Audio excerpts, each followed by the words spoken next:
Salut tout le monde et bienvenue sur les ondes de IMFC Radio présentées sur la page YouTube et également la page YouTube du Motel Balado de Jean-Charles Lajoie. Une autre défaite du CF Montréal hier par la marque de 3-0 contre le Revolution de la Nouvelle-Angleterre. Oui, certains vont dire que le CF Montréal était dans le coup. Ils ont frappé deux barres transversales, mais au bout de la ligne, c'est une autre défaite pour les hommes de Marco Donadel. C'est 3 points sur une possibilité de 18 depuis le début de la saison. Pas un début de saison, très rafraîchissant pour l'organisation et surtout pour les fans, vous qui nous regardez et qui dépensez de l'argent année après année pour encourager ce club-là. Rien, justement, d'encourageant dans ce début de saison-là, mis à part une victoire contre les Red Bulls de New York. On va tout de suite aller écouter les échos de vestiaire du coach Marco Donadel qui a répondu aux questions hier des médias. Et je peux vous dire que, écoutez, vous allez écouter la conférence de presse, là, c'est pas vraiment des réponses claires et tout ça. Je vous reviens dans quelques instants avec mes impressions.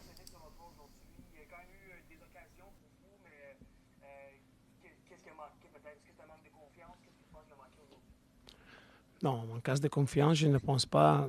Je pense que nous avons fait une grosse performance. Il est difficile à dire quand nous prenons trois buts, mais je pense que pour ceux qui a regardé le match, je pense que nous avons fait très bien. Nous avons aussi attaqué sans perdre l'équilibre et l'erreur après 4 minutes est un erreur qui est très difficile à manager parce que nous avons commencé à jouer un autre scénario, un scénario où New England a joué un peu plus bas, un peu plus à défendre et nous avons managé le ballon, mais il est difficile, comme la dernière année, à attaquer contre une défense plus bas pour nous. Moi, je pense que nous avons amélioré. Nous voulons faire un paragon avec la dernière année. Et nous avons créé des situations. Nous avons eu beaucoup de free kicks, beaucoup de corners, beaucoup de shoots en net. Et à la fin, je pense que le deuxième but est au moins incontestable. Donc, et aussi le troisième, parce que les gars vraiment ils ont vu aller à gagner aussi dans les temps supplémentaires. Quand tu as 92 minutes et tu pousses pour faire un but, nous avons concédé un contre-attaque pour le troisième but. C'est difficile à commenter un 3-0 avec une performance comme ça. Mais nous devons prendre les positifs, nous devons prendre beaucoup de performances individuelles et aller.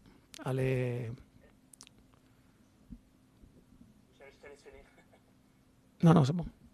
À quel point tu penses qu'il y a assez de positifs pour la suite de la saison, dans le fond? Parce que là, vous terminez cette séquence de matchs à l'étranger pour commencer. Est-ce que tu penses, malgré une victoire, 5 défaites, est-ce qu'il y a quand même assez de positifs dans les derniers matchs pour vous permettre d'aller chercher des résultats à la maison aussi? Regarde, je suis très, très honnête avec vous. Et après la défaite de Chicago, nous avons eu une semaine difficile. Une semaine difficile parce que quand tu commences une saison comme ça, avec 6 matchs à l'extérieur, et le désir est d'aller à bâtir, non? Dans tous les stades, dans tous les parties. Et nous avons pensé que nous avons un peu trop adapté à l'adversaire pendant les premiers 2 matchs. Donc nous avons décidé de prendre une route très claire en cherchant de faire notre jeu. Il est clair que la troisième match en New York, nous avons pensé beaucoup à l'intensité, à bâtir dans tous les ballons et tout le match est allé très bien. Toutes les choses pour nous sont allées bien. Après 5 minutes, nous avons un penalty, nous avons continué à jouer dans la même façon. Mais après la partie là aussi, à Orlando et aussi la dernière en Cincinnati, nous avons décidé avec le groupe de faire notre jeu, de prouver aller dans tout l'état, contre toute l'équipe, à prouver, à gagner, à prouver à faire notre jeu. Donc, nous savons que le plus difficile, venir ici à jouer, à prouver à jouer les ballons, à prouver à attaquer pour toute la partie à risque un peu parce que je suis honnête, nous n'avons pas une équipe que nous pouvons défendre et aussi avec 2 joueurs attaquer. Non? Nous devons, si nous attaquons, nous devons attaquer avec 10 joueurs. Et ça nous devons prendre quelques risques. Et nous travaillons pour ménager ou pour diminuer les désavantages, pour accepter quelques risques pour avoir aussi beaucoup de situations pour attaquer, beaucoup de chances. Et je pense que ces routes-là, c'est la juste route, la juste façon de jouer pour être prêt aussi à jouer quelques parties dominantes à la maison. Et parce que si nous allons autour de la ligue à jouer conservative, même si quelqu'un de vous c'est Donadelle conservative, mais si tu regardes les derniers 4 matchs, si tu regardes vraiment les derniers 4 matchs, je ne pense pas. C'est seulement ma façon de voir la partie. Je ne pense pas que nous sommes conservatifs. Aussi, en Cincinnati, nous avons créé un incroyable nombre de situations pour faire des autres buts. Et aussi, aujourd'hui, nous avons 2 crossbars. Je ne sais pas combien de corners, free kick, plus de 20 tirs. Donc, nous avons fait notre performance, mais aussi nous avons fait sûrement un gros erreur. Les premières qui a changé un peu la partie, un peu l'équilibre de la partie. 2 questions pour moi. Là, je pense que ça va dire 18 buts accordés en 6 matchs. Est-ce qu'il y a quelque chose comme comment corriger ça? Parce que c'est quand même, si vous continuez à accorder beaucoup de buts comme ça va être difficile de gagner des matchs. J'ai déjà répondu dans la dernière question. Je pense que nous devons accepter cet risque et aussi quand nous jouons à seguir les résultats. Non? Après 5 minutes, nous devons attaquer un peu et nous avons concédé quelque chose. Il est normal, mais aussi je pense que nous sommes les périodes aussi un peu comme ça. Et, je suis désolé pour le premier but, honnêtement, parce que le deuxième, je ne sais pas s'il est régulier. Et aussi vous ne savez pas s'il est régulier. Je pense que aussi l'arbitre ne sait pas s'il est régulier.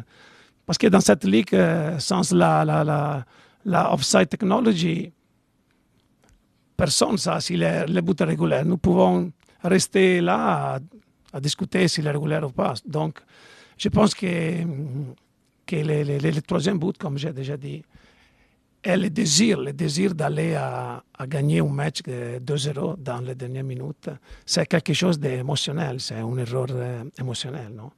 Mais la performance, c'est vraiment équilibré, au moins équilibré, je pense. Dernière question pour moi. Là, c'est sûr, on a dit une seule victoire, 5 défaites en 6 matchs. Vous allez rencontrer les partisans cette semaine au lancement. Comment tu penses que va être l'accueil des partisans après cette séquence-là pour vous difficile? Ouais, il est normal que les partisans désirent plus. Et il est normal que nous voulons faire plus si nous parlons des résultats. Mais tous les matchs, nous allons dans le terrain à donner toutes les choses que nous avons, toutes les énergies. Et nous voulons continuer comme ça. Nous voulons être prêts pour la première partie à la maison. Et tous les ans, est la même histoire. Non? Nous commençons l'année dans la route. Il est difficile et quelquefois nous pouvons avoir quelques points de plus parce que nous pouvions avoir gagné en Cincinnati, avoir un point en Orlando et maintenant nous pouvons avoir 7 points. Nous avons seulement 3 points, mais maintenant nous devons faire notre performance à la maison.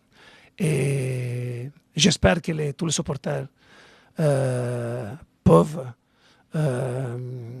encore donner à nous les supports que nous avons besoin parce que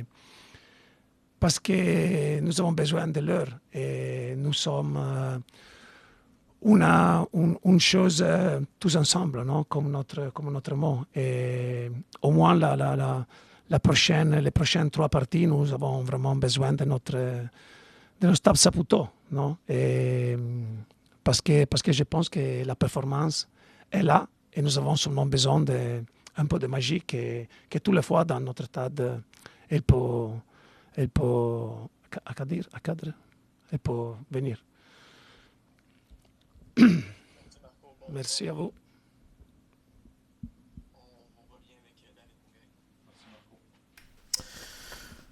Voilà, c'était l'essentiel l'essentiel des commentaires de Marco Donadel. J'ai noté quelques phrases clés qu'il a dit. Marco il a mentionné que l'équipe a reçu beaucoup de corners, beaucoup de coups francs.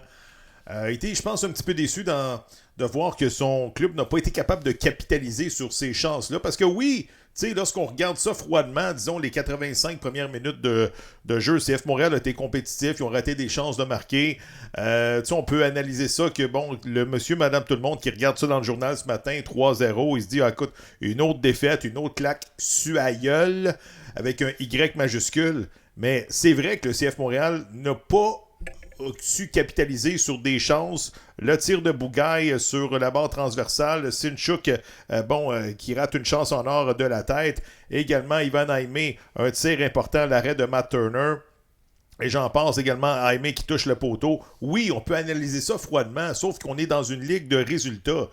Tu sais, au bout de la ligne, t'as bien joué, mais passer proche, c'est juste bon à pétanque ou au fer. En tout cas, je referme la parenthèse. Également, il a mentionné que, bon, on n'a pas une équipe qui est capable de défendre à 10 et ensuite balancer le ballon pour que 2 joueurs puissent créer assez de chance et aller la mettre dedans.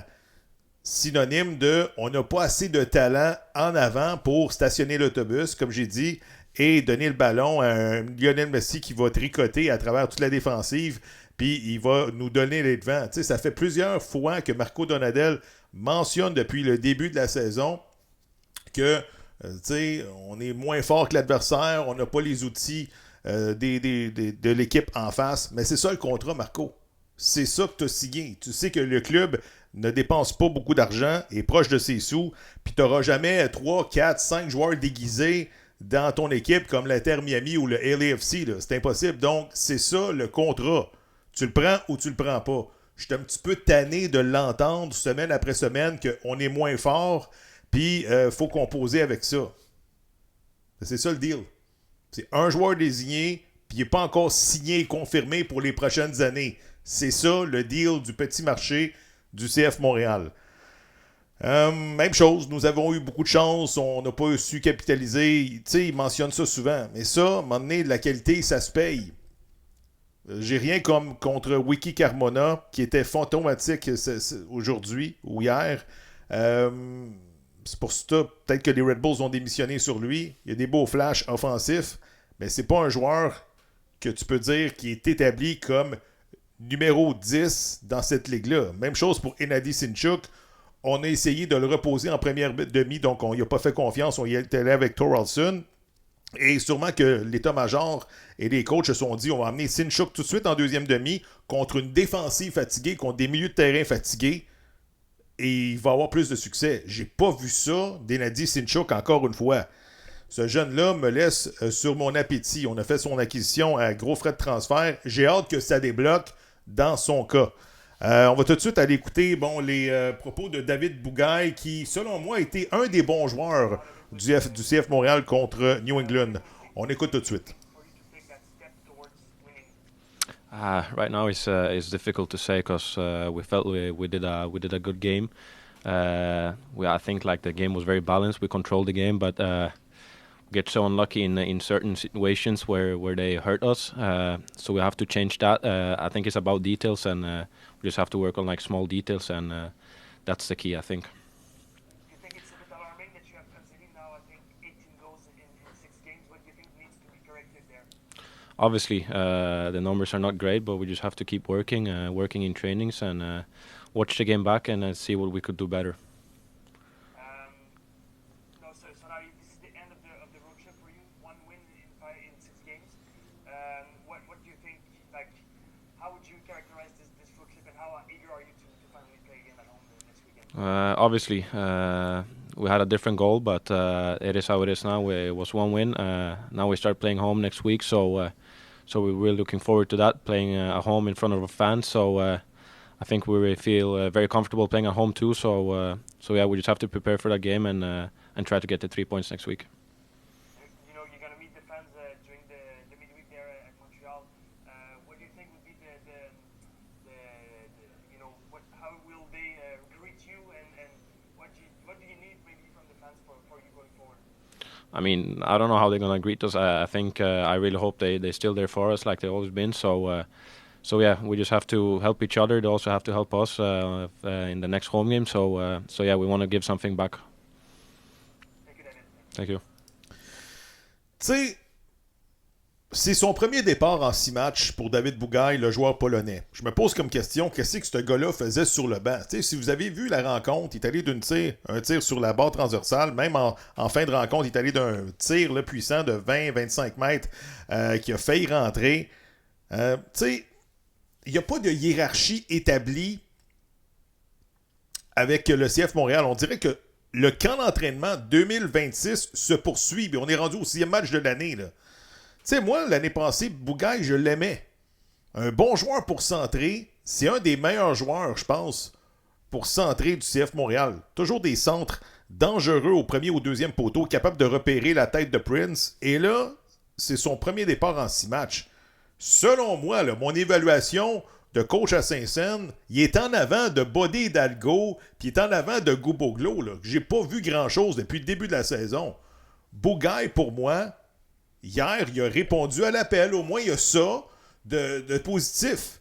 Je pense qu'il s'est démarqué malgré la défaite de 3-0. Et bon, même le club l'a sorti en conférence de presse pour répondre aux questions des journalistes. Souvent, c'est ça. Lorsque tu disputes une bonne rencontre malgré la défaite, tu fais face à la musique. En tout cas, pour moi, là, Bougaille, le prochain mois, tu débarques pas. Tu le laisses là. Au moins, il amène un peu d'offensive. Avec un peu de chance, il aurait peut-être marqué 2 buts hier, mon ami David Bougaille. Les résultats du CF Montréal depuis le début de la saison, ça a mal commencé avec le match d'ouverture contre San Diego. Carton rouge, on se souvient de Toto Avilés. Ensuite, tu t'en vas à Chicago. Tu perds 3-0 et je pense que tu concèdes 2 buts en avantage numérique. Donc, au lieu d'aller chercher 1 point à Chicago, ben, tu t'inclines 3-0. Tu t'en vas contre les Red Bulls de New York. Victoire de 3-0. Victoire convaincante. Je pense que le CF Montréal a été la meilleure équipe de A à Z. À Orlando, défaite de 2-1. Si je ne m'abuse, Ivan Aimé avait débarqué dans ce match-là assez rapidement. Donc, peut-être une erreur de coaching de ce côté-là. À Cincinnati, bon, impardonnable. Là, tu mènes 3-2 et tu concèdes 2 buts en avantage numérique. Ça fait mal, cette défaite-là. Et New England, défaite de 3-0. Donc, avec un peu de chance, là, suivez-moi, là, le CF Montréal pourrait avoir une fiche de 2 victoires, 2 défaites et 2 matchs nuls. 8 points au classement. et serait dans la course, serait bien placé là, pour amorcer tous les matchs qui s'en viennent à domicile, puisque je pense que les 3 prochains matchs là, du CF Montréal, c'est à domicile, si je ne m'abuse. Ouais, on regarde ça la semaine prochaine contre Philadelphie. Ensuite, le 18, on reçoit encore une fois les Red Bulls de New York. Ben oui, tu vas avoir affronté les Red Bulls 2 fois dans les 8 premiers matchs de la saison. Ensuite, tu accueilles les surprenants NYCFC avec Maxi Morales. Ce joueur-là est infatigable, bien tannant. C'est un petit moustique, un petit maringouin, mais il est toujours présent pour faire la différence avec NYCFC, qui a toujours du succès contre le CF Montréal au stade Saputo. Donc, les 3 prochains matchs, les 3 prochaines semaines, en espérant que la neige fonde, ben, ça se passe à Montréal. La soirée des membres, ben justement, il faut en parler parce que c'est cette semaine. Ça va se dérouler au MTLUS, au 59 rue Sainte-Catherine-Est à Montréal. L'ouverture des portes est à 18h et le début de l'événement est à 19h. Je sais qu'il y a moins de buzz sur les réseaux sociaux. Je sais qu'il y a beaucoup de gens qui se moquent du CF Montréal puisqu'on nous avait annoncé du changement. L'équipe en a arraché en 2025. En 2026, ça va être difficile. Moi, je veux savoir, vous, là, si vous êtes un membre, quel genre d'accueil que... c'est quoi votre état d'esprit lorsque vous allez être là? Est-ce que vous allez féliciter les joueurs? Est-ce que vous allez les applaudir? Est-ce que vous allez demander des signatures? Oui, je sais qu'on chiale beaucoup sur les réseaux sociaux puis on demande des comptes et tout ça. Mais est-ce que les gens vont huer le travail de Marco Donadel, huer des joueurs? Vous avez écouté, là. Selon moi, pourquoi vous feriez ça? L'équipe est dépense pas beaucoup d'argent. Il y a beaucoup de joueurs qui gagnent entre 80 et 100 000 par année puis qui sont des partants. Ils font leur possible, là. Un gars comme Victor Lotouri, 92, 100 000 par année, qu'est-ce que tu veux lui demander de plus? Qui transporte ton équipe, ça n'arrivera pas. Donc, comment vous allez manifester votre mécontentement? Avec des bannières? Aucune idée. Tu sais, les fameuses bannières, là, on nous fait chier. Là. Ça nous fait chier comme l'année passée. Ça a-tu lancé un message? Est-ce que l'équipe a investi sur des joueurs? Ils sont allés chercher des joueurs à l'international. Oui, les Noah Strite, les Loshenko. Présentement, c'est pas vraiment des facteurs dans l'équipe. Il faut leur donner le temps. Mais il n'y a pas eu de signature significative. Comme je vous le dis, il va falloir être patient. Là. Il reste encore 2 mercatos avant la vraie saison 2027-2028. Là. Cet été-là, 2027... tout le marché mondial global des joueurs du monde sont disponibles. T'as plus d'excuses, là. Ah, ben, tu sais, regarde, il va falloir... nos calendriers ne matchent pas, puis le gars, il était pas en vacances, puis le gars, il a besoin... Non, ça va commencer en 2027. La vraie saison, c'est 2027-2028. Moi, je suis prêt à attendre jusque-là. Je ne sais pas si vous êtes prêts à attendre, mais c'est sûr que cette année, il va y avoir des répercussions sur, notamment, les assistances. Là. L'année passée, c'était à la baisse. On le sait, cette année, début de saison difficile. Pas beaucoup de buzz également sur les réseaux sociaux. Donc, je veux dire, les fans diminuent, les sentiments d'appartenance également. Il n'y a aucun joueur, je pense, québécois, qui a commencé le match. Dommage pour Samuel Piette, qui est comme capitaine présentement et qui ronge son frein sur le banc. Je l'avais dit au début de l'année, un capitaine dans une équipe, ben, il débarque jamais. Ça, c'est ma philosophie. Là, présentement, le capitaine, ben, il joue jamais. Le Supra FC. Supra FC, je suis allé mercredi à leur dévoilement de maillot. C'était vraiment intéressant. Il y avait Max Schumann était là, il y avait Elias était là. Une organisation sérieusement sympathique qui fait les bonnes choses.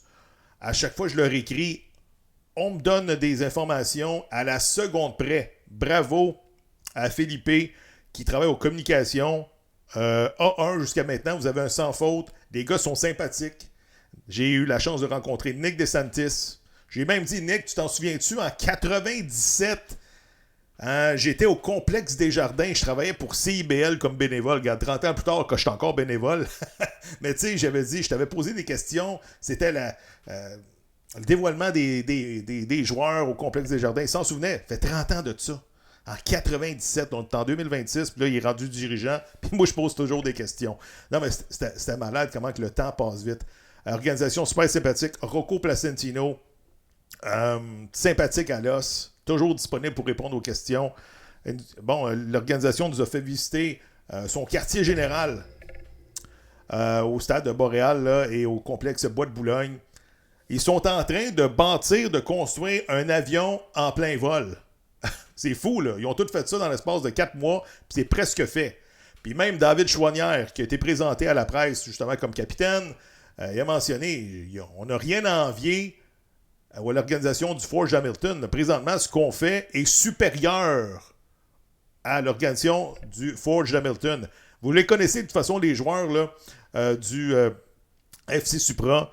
Clément Baya, Kishan Ferdinand, Alessandro Biello, David Choinière et j'en passe. Je suis sûr que j'en oublie. Mais souvent, c'est des anciens joueurs qui ont déjà joué pour l'Impact de Montréal.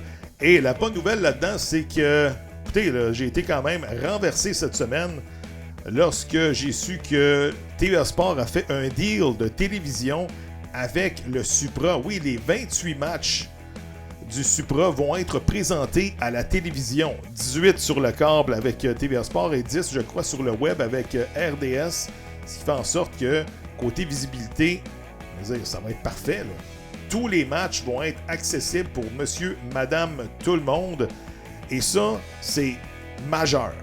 C'est majeur. On peut voir sur la photo Rocco Placentino avec mon bon ami Jean-Charles Lajoie. Passant, je travaille toujours sur son podcast sur l'heure du midi. Et le 5 à 7, je vous conseille de regarder là, Jean-Charles à TVA Sport de 5 à 7. Ça va être malade, là.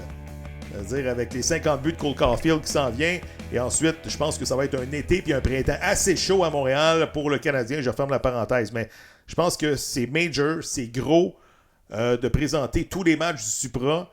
Et pour ceux qui me disent « Ouais, mais c'est pas le même marché, c'est pas le même calibre de jeu. » Hey!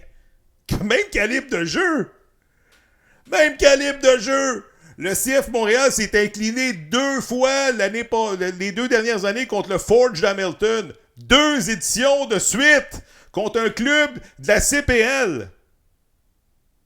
C'est à peu près le même calibre, Montréal et la Ligue canadienne. Ouais, c'est pas le même marché. Oui, je sais. Dans MLS, il y a des plus grosses villes. New York, Philadelphie, Chicago, Los Angeles, Miami. Je le sais, ça. Mais le produit local... Il n'y a pas vraiment beaucoup de différence sur le terrain. Peut-être un joueur près. Un joueur près. Les partisans veulent des victoires. Les partisans veulent des 3 points, ils veulent des W. Écoutez-moi bien, le CF Montréal a eu le monopole pendant 15 ans ici à Montréal. Là, tu as un petit cousin qui débarque dans le 4-5-0. Là.